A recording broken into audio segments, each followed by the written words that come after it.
ഈശോ മിശിഹായ്ക്ക് സ്തുതിയായിരിക്കട്ടെ.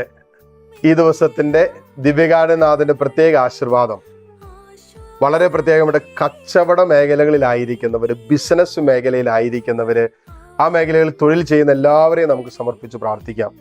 കർത്താവെ, ബിസിനസ് മേഖലകളിൽ പരാജയങ്ങൾ നേരിട്ടിട്ടുള്ളവർ, ബിസിനസ് മേഖലയിൽ വല്ലാത്ത ബുദ്ധിമുട്ടുകൾ നേരിടുന്നവർ, സാമ്പത്തിക തകർച്ചകളുള്ളവർ, കച്ചവടവുമായി ബന്ധപ്പെട്ടുള്ള അസ്വസ്ഥതകളുള്ളവർ, ഇവരെല്ലാവരെയും പ്രത്യേകം ഞങ്ങൾ സമർപ്പിക്കുന്നു. നീതിബോധത്തോടു കൂടെ കച്ചവടം ചെയ്യാൻ കർത്താവിനെ സഹായിക്കണമെന്ന് പ്രാർത്ഥിക്കുന്നു. കർത്താവിയുടെ വരുമാന മാർഗമാണ്. ഇവിടെ കുടുംബം മുഴുവനും ഇവരെ ഡിപ്പെൻഡ് ചെയ്താണ് നിൽക്കുന്നത്. അതുകൊണ്ട് തന്നെ ഇവരുടെ കച്ചവടവുമായി ബന്ധപ്പെട്ട വിഷയങ്ങളിൽ, ബിസിനസ് മേഖലയിൽ ഉണ്ടാകുന്ന ബുദ്ധിമുട്ടുകളെ കർത്താവ് നീ ഏറ്റെടുക്കണമെന്ന് പ്രാർത്ഥിക്കുന്നു.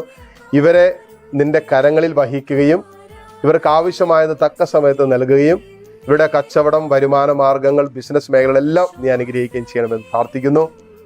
നമ്മുടെ കർത്താവ് ഈശോ മിശിഹായുടെ കൃപയും പിതാവായ ദൈവത്തിൻ്റെ സ്നേഹവും പരിശുദ്ധാത്മാവിൻ്റെ സമാധാനവും സംസർഗവും ദിവ്യകാരുണ്യനാഥൻ്റെ ആശീർവാദവും നിങ്ങളോടുകൂടെയും കുടുംബങ്ങളിൽ ഉണ്ടായിരിക്കട്ടെ, ഇപ്പോഴും എപ്പോഴും എന്നേക്കും.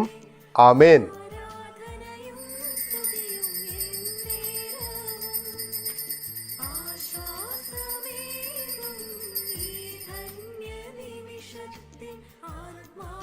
ഈശോ മിശിഹായ്ക്ക് സ്തുതിയായിരിക്കട്ടെ.